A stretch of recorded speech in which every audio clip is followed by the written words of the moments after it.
अज्ञानता 14 जगह पर वास करती है। 14 जगह पर। कहाँ पर?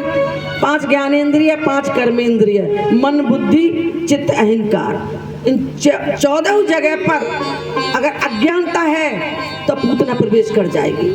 और अगर ये 14 इंद्रियां हमारी भगवत रस का पान कर चुकी हैं, ज्ञान हो गया है, तो ये पूतना नहीं आएगी आपके मथुरा रूपी शरीर में। समझ गए? ये पूतना नहीं आएगी। अज्ञानता वहीं आती है जहां पर ज्ञान नहीं है, और 14 इंद्रियों में अज्ञानता भरी पड़ी है। हाँ, अंदर तक, दिल तक, चित्त में भी वही, जबकि चित्त में तो परमात्मा प्रवेश करना चाहिए। पूतना बैठी हुई है। लेकिन पूतना कब आई कि नंद बाबा कंस के लिए कर देने जाया करते थे। जैसे इनकम टैक्स हम और आप भी देते हैं ना, तो ये भी टैक्स देने जाया करते थे। और कंस तो बहुत कष्ट देता था। सारी ब्रज का जितना भी दूध दही अपने यहाँ मंगवा लेता था, खाने ही नहीं देता। यहाँ देखे जाओ,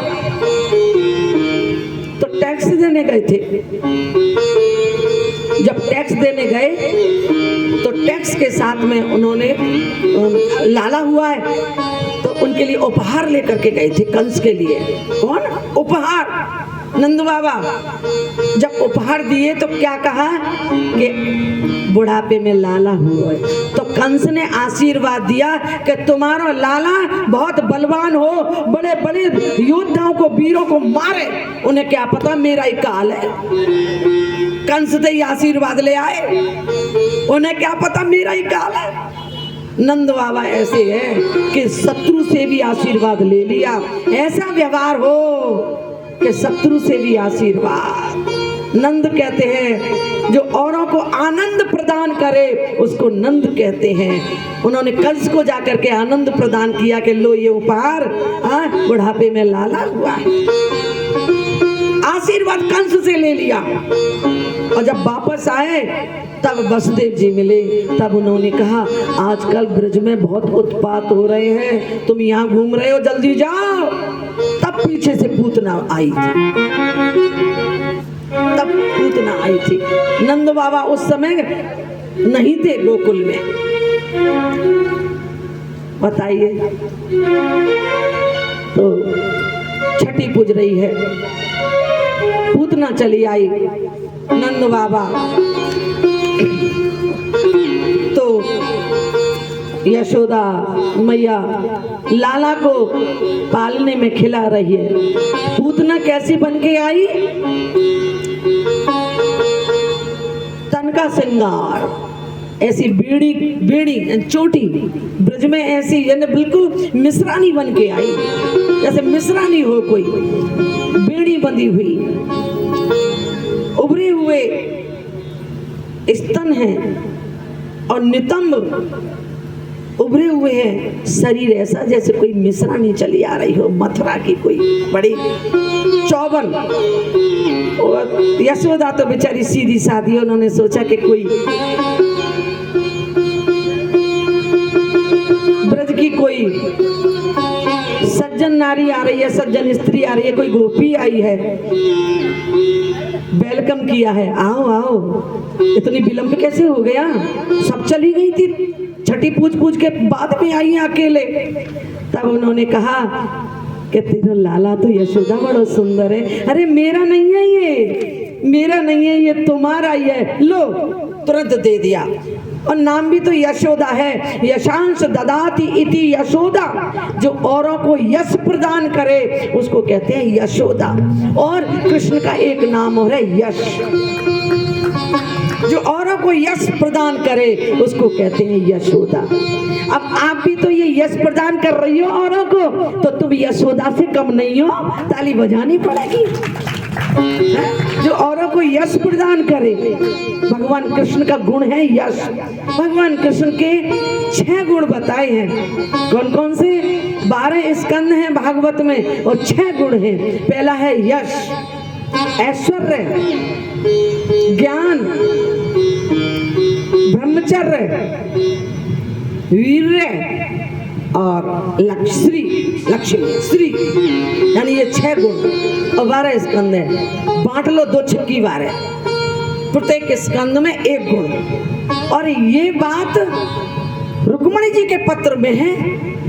रुक्मणी जी ने जब पत्र भेजा था तो यही लिखा था कि मैंने तुम्हारे गुण सुने हैं, तुम्हारे गुण सुने हैं, तुम्हारा यश सुना है। यश गुण है उनका, इतना शिशुपाल का नहीं है, यानी बच्चे पालन करने में लगा रहे, ये काय का यश?